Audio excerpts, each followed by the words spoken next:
This was posted on social media. It reads like false statements that we've seen from Hamas and other groups who want to foment hate and death in the region. It reads like this: Israel just bombed the Baptist hospital building, killing 500 Palestinians, doctors, children's patients, just like that. That was within an hour or two of the bombing, before we knew anything, before any of us could have possibly had a secured briefing, before we'd gotten an assessment from the President of the United States or any of our intelligence sources here, before we could go down to the skiff and actually understand the details, that statement was made. Now, you'd think that'd come from a member of Hamas, but it came from a member of our Congress. If that member of Congress wants to take responsibility for the protests that we now see in Beirut, good on you. In Jordan, in Oman, and in Egypt, this sort of leadership or failure of leadership has no place on Capitol Hill. Now I want to talk about why I think Hamas is evil and why Iran's a part of this and why this is not surprising that the very details of this attack took place. Earlier this year in February, I was let me back up. A couple of years ago, I was in Israel and we went down to the Gaza Strip.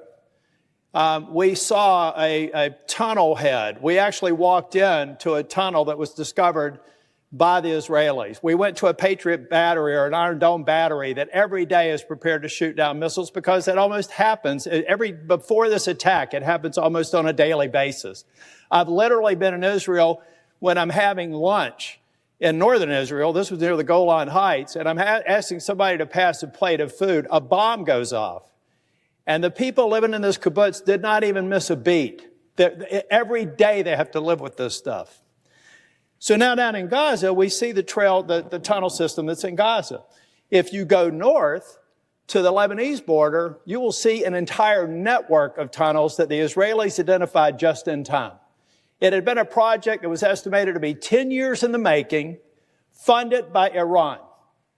Hezbollah is in Lebanon. Hamas is down in Gaza Strip. They had developed these tunnel networks, and they were prepared to do the same thing in northern Israel that we saw in southern Israel over the past week and a half. And they even want to design this to strike fear and terror in the Israeli people. They want them to think, they want their children to think that they're going to pop out of the ground and kidnap them and kill their parents. This is a part of the terror that they want the Israeli people to live in every single day. And the Iranians were absolutely responsible for funding Hamas to build that tunnel network in northern Israel. And they do the same thing with Hamas in southern Israel. Ladies and gentlemen, first off, this has to end. Let's work with facts. And if Israel doesn't abide by the rules of war, then we should hold them accountable. But what we're finding out now from additional intelligence sources is that it does appear as though this was not an Israeli strike, that it was probably a failed missile launch from Hamas. We'll let the facts lead where they may, but here's what I do know.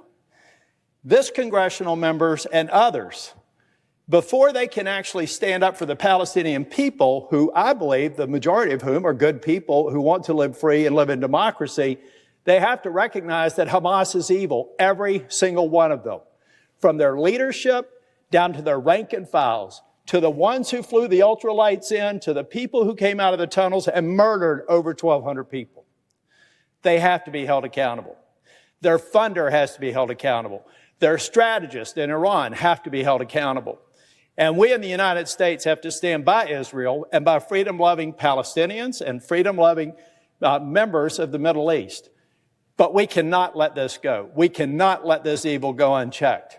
And we have to stand by Israel, and we have to make sure that we do everything we can to educate the American people on the facts and disabuse them of any notion that this congressional member or anyone else has any place in communicating that misinformation to the American people and across the world. And the violence that can come from making people believe that, they have to own.